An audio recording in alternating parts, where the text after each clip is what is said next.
In the headquarters of Denning Pharmaceutical, former employee John takes the elevator and opens his suitcase to reveal he has a gun.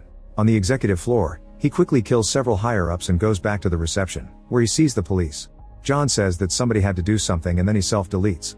Afterward, news programs explain that Denning Pharmaceutical is releasing a new medicine, which is getting FDA approval even though is causing fatal side effects that have already killed 3 people. Because of this, the company is facing a major lawsuit and its stocks are falling, so they're trying to get rid of all the evidence. An important layer called Alan decides to take the case against the company, which will greatly affect his career. He assigns legal assistant Tom to take care of the paperwork, and on Monday he must update his keycard before entering the office because they get reset every weekend. Since John was their key witness and they lost him, Tom tells Alan he wants to add heart attack victims to the pharmaceutical case, but Alan forbids him from doing so because minor victims don't make money. Then Tom is called to the office of another boss to discuss the Gambizzi crime family case. Tom sent a memo because he wants to join that case, but his boss destroys it and scolds Tom for not paying more attention to the cases he already has. Afterward, Tom goes to the file room to put away the file Alan turned down. His girlfriend and co-worker Anna visits him so they can share a few secret kisses.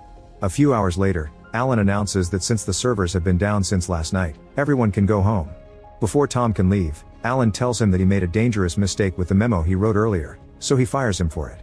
In the elevator, Tom is joined by a man he never saw before.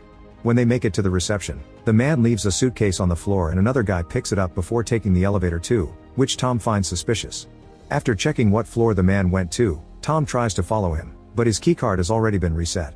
He tries to leave but he sees the stranger waiting for something outside and gets worried, so he asks the guard to activate the elevator for him. Once he makes it to the office, Tom looks around and discovers his coworker Roger is at Tom's desk for some reason, so he asks his friend to open the door for him. Roger behaves strangely and Tom notices the file he put away on the desk. Getting more suspicious, he makes his phone start recording and hides it in a pencil holder. Afterward he keeps looking around and discovers the mysterious guy messing with the power box. One of the lawyers approaches the man to ask for an ID, not believing him when he says he's maintenance. When the lawyer tries to make a call to confirm his presence, the man takes out a gun and kills her. While the killer takes the body away to hide it, Tom rushes to the bathroom and opens a stall to discover the body of the security guard. When he checks on him, the toilet sensor activates the flushing, so Tom closes the door and climbs on the toilet to hide. Soon the killer comes in and washes the blood off his face while talking to the body, mentioning he'll need the keys. Tom manages to move into the other stall by sneaking under the wall right before the killer takes the keys, gun, and radio from the body. Trying to hide, Tom climbs on this toilet and almost activates the flushing again, but thankfully the killer activates his toilet first and doesn't hear Tom. Then the killer destroys the radio and leaves to shut off the fire sprinkler before going into the file room, where he installs some explosives. Meanwhile, Tom rushes to the break room and finds Roger, so he tells him about the killer before they rush into the elevator. Unfortunately it isn't working, so they run down the corridor and try the emergency exit. However, the killer had already broken the bar and it can't be opened, so they're trapped. They return to the main area and try to use the reception computer, but the internet is down. Tom notices the killer is coming so the duo hides, but the killer still sees the computer has been used and gets suspicious. After disconnecting it, he enters the desk area, revealing he also has a keycard. Once he's out of sight, the duo leaves their hiding spot to try to think of something else. Tom takes Roger's keycard and opens the door to the executive offices to find Alan, so he sends Roger to find his phone and call the police. As Tom activates the lock, he drops his jacket and it gets stuck in the door. While Tom searches for Alan, Roger makes it to his desk and uses his phone to call his wife. However, before he can tell her anything, the killer finds him and makes him say everything is fine. Tom sees all this through the window and so he runs to the break room to find a knife. After Roger hangs up, the killer takes out his gun and asks if there's anyone else working late. Roger lies and says it's just him, so the killer grabs a cable and proceeds to choke him, which is all recorded by Tom's phone. By the time Tom comes back, there's nobody at the desk. He grabs his phone and tries to call 911, but it runs out of battery. After connecting the charger, he looks around the office and finds Roger's body in his chair. At that moment the killer comes back and sees the jacket at the door, so Tom grabs Roger's keycard and quickly hides in the closet, where he's startled by the lawyer's body. Meanwhile, the killer begins dragging Roger's body while making a call on his own phone, complaining to someone because nobody was supposed to be up there. Suddenly Tom's phone gets enough charge to start ringing. The killer checks it out and after dismissing Anna's call, he discovers the video of his murder. He immediately deletes it and looks at the settings to find Tom's name and picture. Realizing this is the jacket's owner, he calls out Tom's name, but Tom stays hidden under a desk. After the killer leaves, Tom runs into another office and lights some paper on fire to try to activate the fire alarm, but it isn't working either. Suddenly Tom notices someone in an office in the neighboring building, so he makes a bigger flame inside the trash can and pushes it against the curtains to start a proper fire. This gets the neighbor's attention and Tom makes a gesture to ask him to call for help. Unfortunately, the killer smells something burning, so he grabs a fire extinguisher and rushes to the fire. Tom sees him and runs away before the killer comes inside to put out the flames, then he pretends he's using the phone so the neighbor won't call for help. Minutes later, Tom makes it to the reception and uses the computer to create a new keycard. The killer almost finds him, but he puts the computer in sleep mode and hides under the desk. After the killer leaves, Tom resets all the locks and now the killer can't use his card anymore. Afterward, Tom turns off most of the lights in the building and rushes to Alan's office, only to find him chatting with a woman. At that moment the killer shoots the office lock, so Tom hides behind the door. The guy seems to be familiar with Alan, but when the woman takes out a gun, he immediately kills her. Then he takes her gun and leaves, telling Alan to stay in his office. Once they're alone, Tom asks about the woman's identity and Alan reveals she's part of the Gambizzi crime family.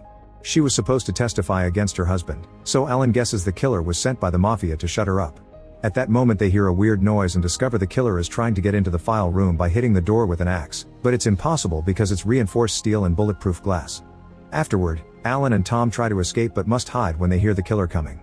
The guy arrives with the janitor and does an impression of his voice, asking Tom to come out or he'll die.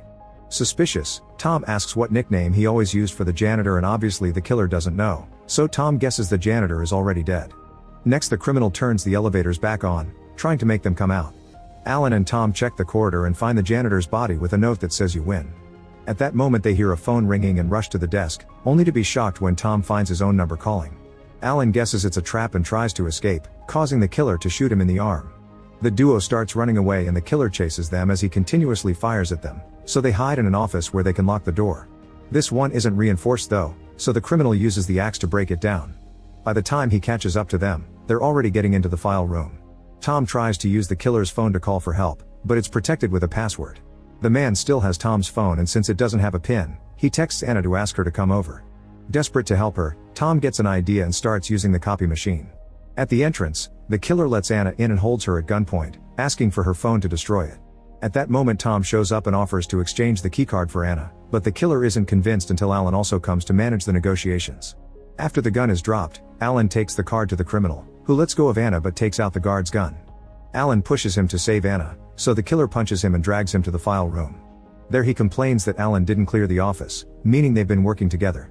After the killer activates the explosives, Tom shows up with the gun, only to discover the criminal has all the bullets.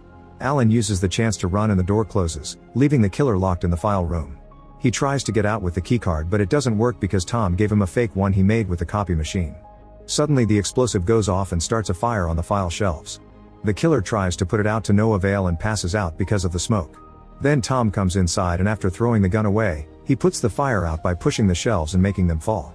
Suddenly the killer wakes up and attacks Tom, so a fight ensues. The man quickly overpowers Tom and Anna cuts in to help, but she only gets punched. Tom uses the distraction to punch the guy and after they both fall, Alan shows up and shoots the killer.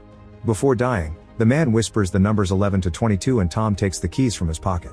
While Anna uses the keys to activate the elevators, Tom goes back to the desks and finds the case file, where he discovers that the pharmaceutical company wanted to get rid of all of the evidence. Then he types 11 to 22 on the killer's phone and unlocks it to find Alan's phone number.